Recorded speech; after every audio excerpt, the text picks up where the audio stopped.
다음 증명입니다. P가 소수이고 Q도 EMP 플러스 1을 만족하는 소수라면 0이 아닌 지수 P의 나머지는 EN계이다라는 명제입니다. 아까 저희가 증명한 오일러의 정리에 따라 법 Q에 대해서 A가 어떤 정수 X의 P제곱과 합동이 되는 A값과 법 Q에 대해서 A의 EN제곱이 1과 합동인 A의 값은 1대1대응입니다. 아까 저희는 A가 원식은 G의 P제곱일 때 성립한다고 했습니다. 즉 이때 이 G의 P제곱에다가 제곱 세제곱한 값도 전부 EN제곱을 해줄 시 모두 Q에 대해 1과 합동입니다. 즉 이때 만족하는 원소의 개수는 총 EN개가 나오게 된다. 즉 1대1 대응을 하기 때문에 위 증명을 만족하는 X의 개수도 EN개이다. 안녕하세요. 이제는 소피 제르맹 정리를 위해 다음 증명으로 넘어가도록 하겠습니다. 이번에 증명해야 할 명제는 Q가 6A 플러스 1의 형태이고 Q는 13 이상, 그리고 지수가 3일 때 법 Q에 대한 연속적인 나머지는 존재합니다.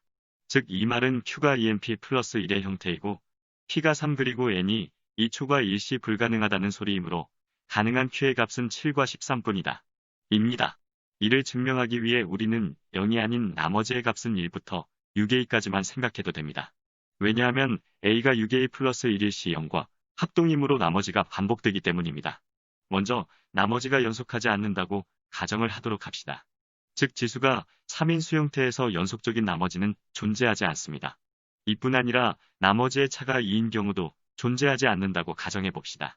Q는 6A 플러스 1, 즉 2A 곱하기 3 더하기 1의 형태이기 때문에 우리가 전에 증명한 것에 따라 2A개의 세제곱수에 대한 나머지를 가지게 됩니다. 앞에서 이야기했듯이 2에 대한 나머지 값들 간의 차는 1도 아니고 2도 아니라고 했다.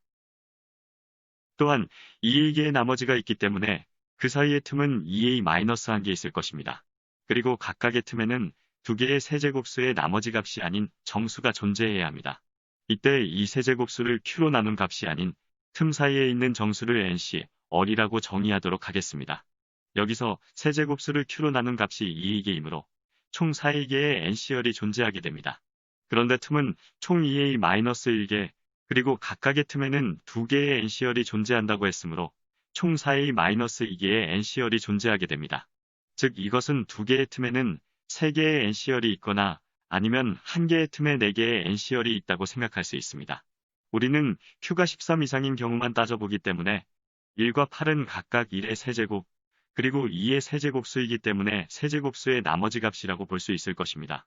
아까 저희는 두 나머지 정수 사이의 틈에는 2개 이상의 NC열이 존재한다고 했으므로 2와 3은 세제곱수의 나머지가 될 수 없습니다. 만약 4가 세제곱수의 나머지라고 한다면 세제곱수 나누기 세제곱수는 세제곱수가 나온다는 사실이 자명하기 때문에 8 나누기 4는 2, 즉 2도 세제곱수의 나머지가 나온다는 의미가 됩니다. 하지만 저희는 앞에서 2는 불가능하다고 했었기 때문에 4가 아닌 5가 세제곱수의 나머지가 되어야 합니다. 또한 이 세제곱의 나머지 수들은 2분의 6의 지점에서 대칭되는 분포를 보이는데 그 이유는 만약 임의의 정수 b가 모두 q에 대해 x세제곱수의 나머지라고 하면 마이너스 b는 마이너스 x세제곱수의 나머지를 만족하게 되고 모두 q에 대해 마이너스 b는 q-b와 합동이기 때문에 나머지 값은 분포는 3a에 대해 일정한 분포를 보인다는 사실을 알 수 있습니다. 저희는 지금 q가 13보다 크고 6a 플러스 1 형태의 소수이기 때문에 먼저 q가 19라고 한다면 4의 세제곱은 64 그리고 이는 법 19에 대해 7과 합동이기 때문에 이전에 8이 세제곱의 나머지라고 말했던 가정에 모순되게 됩니다. 그 다음으로 소수가 되는 값은 31이다.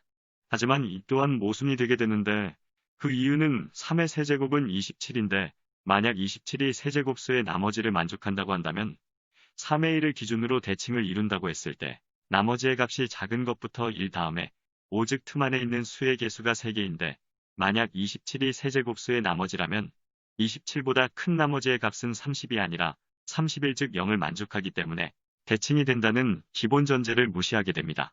또한 1과 6의 1을 제외하고선 나머지 세제곱수의 나머지 값들은 법 3에 대해 2와 합동인데 알다시피 27은 법 3에 대해 0과 합동이 되게 된다.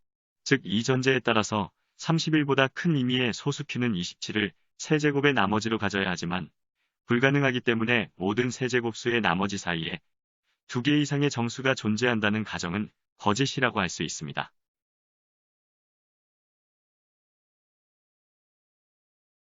즉 이제 저희는 세제곱수의 나머지 사이에는 최소 한 개의 정수가 존재한다고 생각해보자. 얼과 얼 프라임을 세제곱의 나머지라 하고 얼 마이너스 얼 프라임이 이를 만족한다고 하자. 그리고 지가 법 Q의 원시근이라고 하자. 이는 여전히 1 뒤에서 연속하고 있기 때문에 세제곱의 나머지가 아니다. 우리는 지금 세제곱 배열의 연속적인 나머지에 대해 생각하고 있기 때문에 지의 3K제곱 풀마 1은 법 Q에 대해서 2와 합동일 것이다. 다음으로는 얼 플러스 얼 프라임에 대해 고려해보자. 만약 얼 플러스 얼 프라임이 법 Q에 대해서 0과 합동이라면 얼은 법 Q에 대해 마이너스 얼 프라임과 합동이고 이때의 이는 법 Q에 대해 얼 마이너스 얼 프라임과 합동이고 이얼과도 합동이기 때문에 얼은 법 Q에 대해 1과 합동이 되게 됩니다. 처음 기본 조건에서 나머지 얼과 얼 프라임은 1 이상 Q-1 이하의 수이기 때문에 법 Q에 대해 2가 1 마이너스 Q 프라임과 합동일 수 있는 Q 프라임은 Q-1밖에 존재하지 않지만 이는 처음에 얼 마이너스 얼 프라임이 2라고 가정한 기본 전제에 위배되기 때문에 법 Q에 대해 얼 플러스 얼 프라임은 0과 합동이 되는 것은 불가능합니다. 즉 얼 플러스 얼 프라임은 Q와 서로서라는 의미이고 M을 1 이상 Q-1 이하의 임의의 정수라고 할 때 얼 플러스 얼 프라임은 G의 M제곱이라고 한다면 M이 3에 의해 나누어진다면 양변을 법 Q에 대한 얼의 역수를 곱했을 때 1 더하기 얼 프라임 얼의 마이너스 1제곱은 G의 M제곱 얼의 마이너스 1제곱을 만족한다. 이때 얼 프라임 얼 마이너스 1제곱과 G의 M제곱 얼의 마이너스 1제곱은 모두 세제곱수의 나머지이만 연속이기에 모순된다. M이 3의 배수가 아니기 때문에 얼 플러스 얼 프라임은 G의 3제의 풀마 1을 만족해야 한다. 즉 얼 마이너스 얼 프라임과 얼 플러스 얼 프라임이 둘 다 3K 풀마 1 아니면 3K 마 풀 1을 만족해야 하는데 만약 그렇지 않다면 얼의 제곱 마이너스 얼 프라임의 제곱은 G의 3K 풀마 1의 제곱 곱하기 G의 3J 마풀 1제곱과 합동이고 이는 G의 3K 플러스 J의 제곱을 만족한다. 즉 얼의 제곱 마이너스 얼 프라임의 제곱도 세곱의 나머지가 되는데 위에 증명했듯이 얼의 제곱과 얼 프라임의 제곱이 법 Q에 대해 합동인 것이 불가능하기 때문에 모순된다. 마지막으로 두식의 풀마의 방향이 같다고 한다면 두식을 더한 값인 이 얼은 G의 3K 풀마 1 더하기 3J 풀마 1인데 아까 G의 3K 풀마 1제곱이 2라고 했기 때문에 G의 3K 풀마 1 얼은 G의 3K 풀마 1제곱을 만족하고 양변을 나누어주면 얼은 1 플러스 G의 3J 마이너스 K 제곱을 만족할 것이다. 보다시피 연속되기 때문에 모순이다. 즉 이를 통해 명제가 증명된다.